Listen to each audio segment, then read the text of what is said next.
दोस्तों, तेरी मेरी सबकी बात में एक बार फिर से आपका स्वागत है।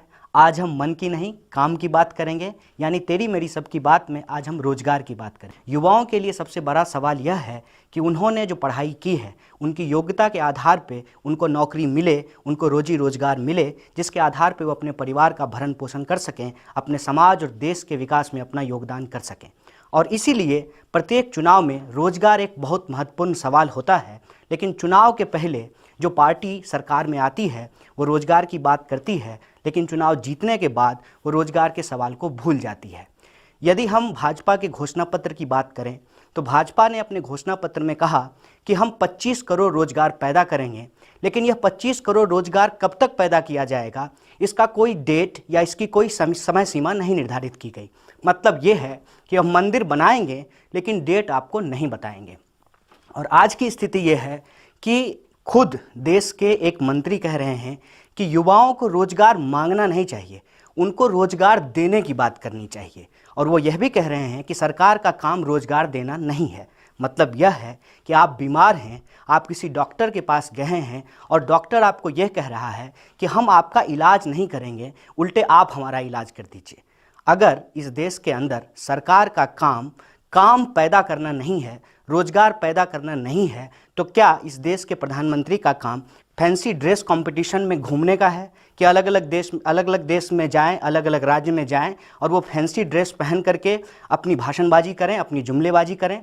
लेकिन जो उन्होंने कहा है, जो वादा उन्होंने जनता से किया है, क्या उसके ऊपर युवाओं का काम नहीं है कि वो उन पर सवाल खड़ा करें? और मैं समझता हूँ कि इस देश के युवा अपने काम को लेकर के, अपने आत्मसम्मान को लेकर के सवाल खड़ा कर रहे हैं। और शायद यही वजह है कि काम के बात को झुठलाने के लिए आज मंदिर, मस्जिद और पाकिस्तान की बात की जा रही है।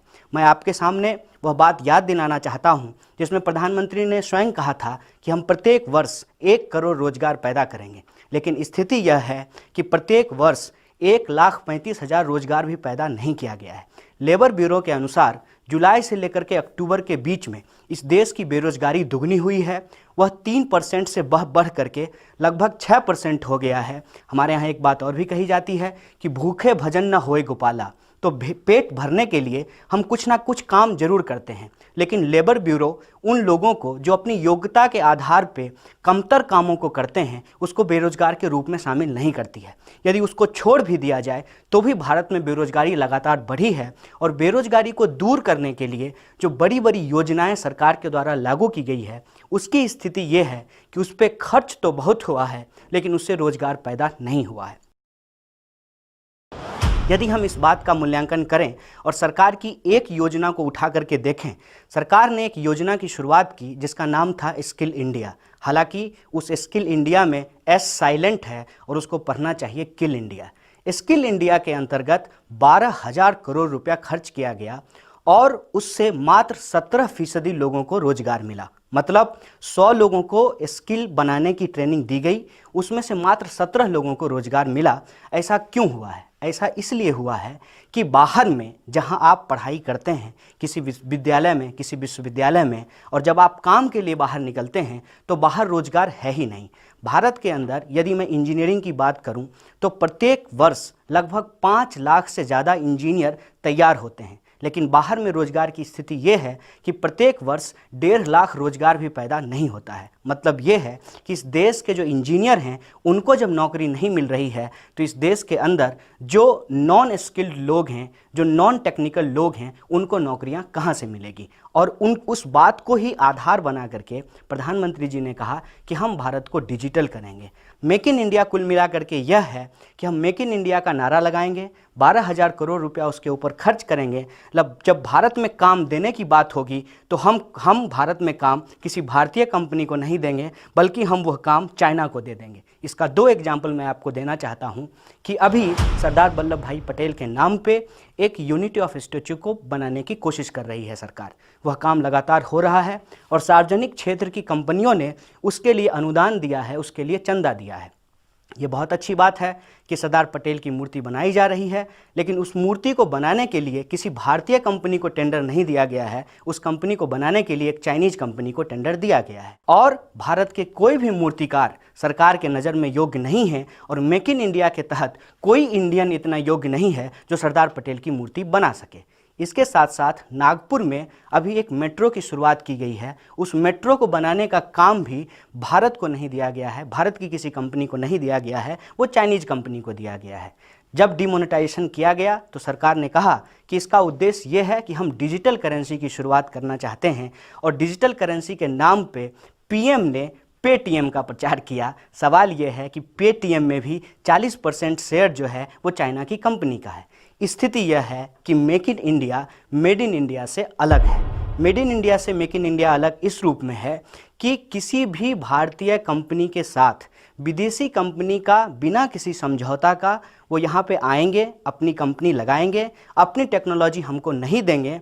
मतलब यह है कि हम भारतीय लोग विदेशी कंपनियों के प्रोड्यूसर नहीं बनेंगे, सिर्फ और सिर्फ कंज्यूमर बन करके रह जाएंगे। शायद यही वजह है कि आज हमको इस कॉरपोरेट राज में ब्रिटिश राज की याद आ रही है कि मैनचेस्टर की कंपनियां हिंदुस्तान आती थी और यहाँ के जो सूत पैदा करने वाले, कपास पैदा करने वाले किसान थे, उनके कपास को खरीद करके इंग्लैंड ले जाती थी और वहाँ से कपड़ा तैयार करके वापस हिंदुस्तान के बाज़ार में बेचती थी। नतीजा ये था कि सोने की चिड़िया कहे जाने वाली हिंदुस्तान का सोने का अंडा अंग्रेज़ों के पास होता था और भारत एक अमीर देश था, लेकिन भारत की जनता गरीब थी। आज फिर से उस राज की पुनरावृत्ति हो रही है। शायद इसीलिए महान अर्थशास्त्री थॉमस पिकेटी ने कहा है कि भारत ब्रिटिश राज से कॉरपोरेट राज की तरफ जा रहा है, और इस दौर में जब सरकार को इन पॉलिसियों से लड़ना चाहिए तो सरकार उनके सामने रेड कारपेट बिछा रही है कि वो यहाँ आए और हिंदुस्तान की कंपनियों को लूटे, और भारत के युवाओं को रोजगार मिलता है कि नहीं मिलता है ये उनके एजेंडे में शामिल नहीं है। ऐसे दौर में हम युवाओं के सामने एक बहुत बड़ा चैलेंज है कि हमको काम कहाँ से मिलेगा। सरकार यह कह रही है कि जीडीपी का लगातार विकास हो रहा है, लेकिन उस जीडीपी के विकास में 3 महत्वपूर्ण सेक्टर को शामिल नहीं किया गया है। वो है एग्रीकल्चर, टेक्सटाइल और कंस्ट्रक्शन, जिसमें सबसे ज़्यादा रोजगार पैदा होता है। आज स्थिति ये है कि सर्विस सेक्टर के अंदर भी लोगों को रोजगार नहीं मिल रहा है, क्योंकि वैश्विक स्तर पे जो आर्थिक मंदी आई है, उस आर्थिक मंदी के चलते भारत के युवाओं के पास रोजगार नहीं है। ट्रंप जैसे नेताओं के अमेरिका जैसे देशों में जीतने के बाद वो कह रहे हैं कि हम अमेरिका के बाहर के लोगों को अमेरिका में काम करने नहीं देंगे। सवाल यह है कि इस देश के अंदर यदि मोदी जी और ट्रंप जी की दोस्ती बन रही है तो उस दोस्ती से किसको फ़ायदा हो रहा है? इस देश के नौजवानों को फ़ायदा मिल रहा है या इस देश की और बाहर की जो कॉरपोरेट कंपनियां हैं उसको फ़ायदा मिल रहा है? इन बातों पे बहुत तसल्ली से सोचने की ज़रूरत है। कुल मिलाकर के मैं ये कहूँ कि शायद आज हम नौजवानों के पास जो रोज़गार का सवाल है वो सबसे बड़ा सवाल है। ये जो स्थिति बनी है उस स्थिति से हम इस नतीजे पे पहुंच रहे हैं कि हमारा देश तो बदल रहा है। देश इस रूप में बदल रहा है कि जो ब्रिटिश राज के जासूस थे आज कॉरपोरेट राज के भोपू बन चुके हैं। विकास हो रहा है, लेकिन इस देश की बेरोजगारी में विकास हो रहा है, इस देश की गरीबी में विकास हो रहा है, इस देश की महंगाई में विकास हो रहा है। ऐसे दौर में आज के विकास को यदि हम कहें तो यह जॉबलेस ग्रोथ नहीं है, ये जॉब लॉस ग्रोथ है। इसकी स्थिति ये है कि जो बड़ी बड़ी कंपनियां हैं, चाहे वो महिंद्रा हों, इन्फोसिस हों, इन तमाम कंपनियों में लगातार स्किल्ड जो उनके काम करने वाले लोग हैं उनकी छटनी की जा रही है, और यह छटनी का दौर यदि चलता रहा बेरोजगारी एक महामारी के रूप में तब्दील हो जाएगी। और जब कोई देश का युवा किसी महामारी से जूझता है वह देश कभी भी विकसित देश नहीं बन पाता है। यदि हम इस देश को विकसित रास्ते पे आगे बढ़ाना चाहते हैं, एक शक्तिशाली देश का निर्माण करना चाहते हैं, हमें युवाओं के भविष्य का भी निर्माण करना पड़ेगा। और युवाओं के भविष्य के निर्माण से सरकार अपनी जिम्मेदारी के कंधे को नहीं झटक सकती है, क्योंकि लोग वोट देते हैं उनको काम के लिए, रोजगार के लिए, स्वास्थ्य के लिए, शिक्षा के लिए। यदि वो काम पे काम नहीं करेंगे तो वो किस पे काम करेंगे? प्रधानमंत्री का काम इस देश के युवाओं की जो समस्या है उसको हल करना है, और इस देश के युवाओं की सबसे बड़ी समस्या ये है कि पढ़ने लिखने के बावजूद, स्किल होने के बावजूद उनके पास रोजगार नहीं है। इस देश के युवाओं को हर हाल में बचाना होगा, और मंदिर मस्जिद पाकिस्तान की जगह हमको काम की बात को तवज्जो देनी होगी। तेरी मेरी सबकी बात में अगली बार हम फिर इस देश के मुद्दे के साथ हाजिर होंगे। तब तक के लिए आपका बहुत बहुत शुक्रिया।